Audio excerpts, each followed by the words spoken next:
5:25 p.m., Hamilton Police Service received several 911 calls advising that someone had been shot at the corner of King Street East and James Street North.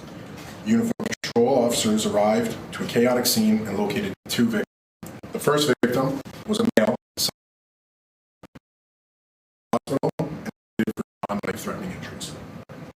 The second victim was found further down King Street West, also suffering from a gunshot wound. Despite life-saving measures, she was pronounced deceased at the scene. Police have identified the deceased victim as 26-year-old Belinda Sarkody. The scene was secured by uniformed patrol officers. The unit was called in to investigate. We are currently searching for the suspect, who is described as white male, medium build, brown hair, wearing a black t-shirt with a white design on the front, and a V on the back. He's wearing blue shorts, dark socks, and dark shoes, and wearing a dark colored medical style mask. At the time, we believe the suspect may have known the male victim and targeted him, although a motive has not yet been determined. There is no information to suggest that the suspect and Belinda Sarkody were known to each other, or that she was targeted. Based on the information we have so far, it appears Belinda was an innocent bystander simply going about her day.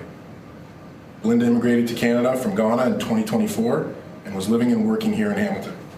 At the time of the incident, she was spending time with a friend in the downtown core. Her next of kin have been notified and spoken to, and Hamilton Police Victim Services is actively providing support to the family during this incredibly difficult time. At this time, I'll take some questions, but please note that we're still in the early stages of this investigation, and that there may be information I may not be able to share. Detective, I'll ask first. So, looking at HSR data, you had a lot of buses, bus 2280, 1809, 2105, on James Street in the direction the suspect fled. Based upon your evidence markers, including the bullets that went through the Sophie station, the assailant was shooting underneath the cameras of Jackson Square.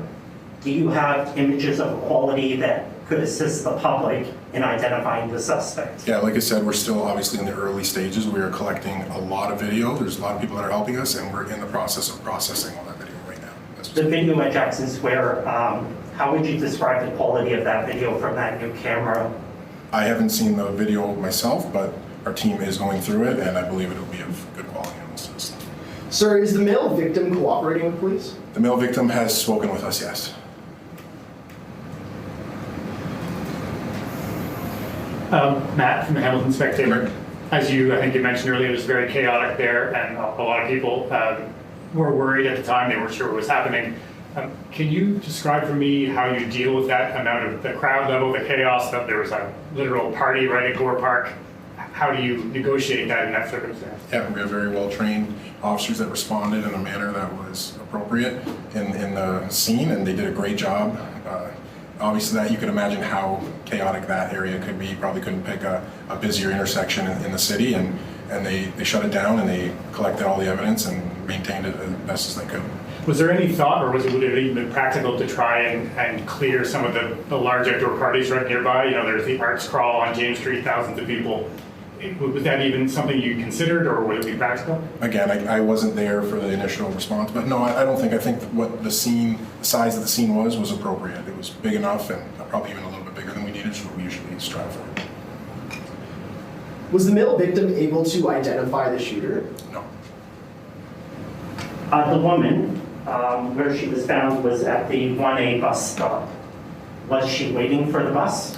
The information I have is that she was making her way home. I don't know if she was going to be taking the bus or not, but she was finishing her afternoon in the downtown core.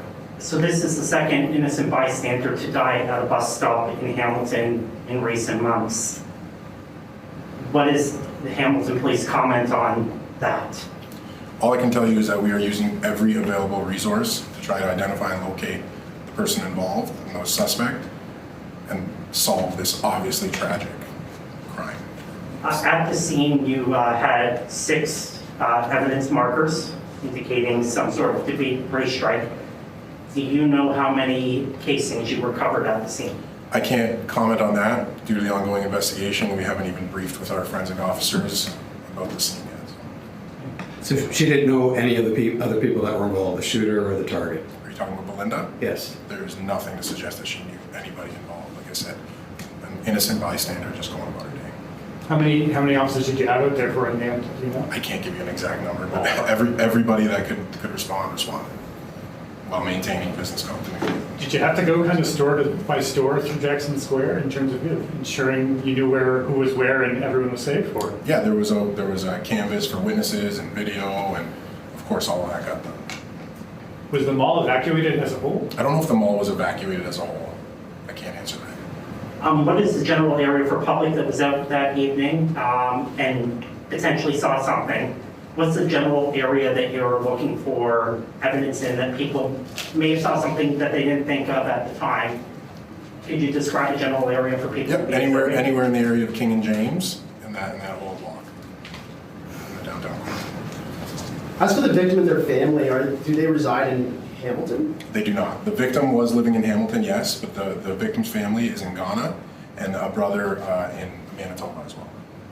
But nobody else in Hamilton, family-wise.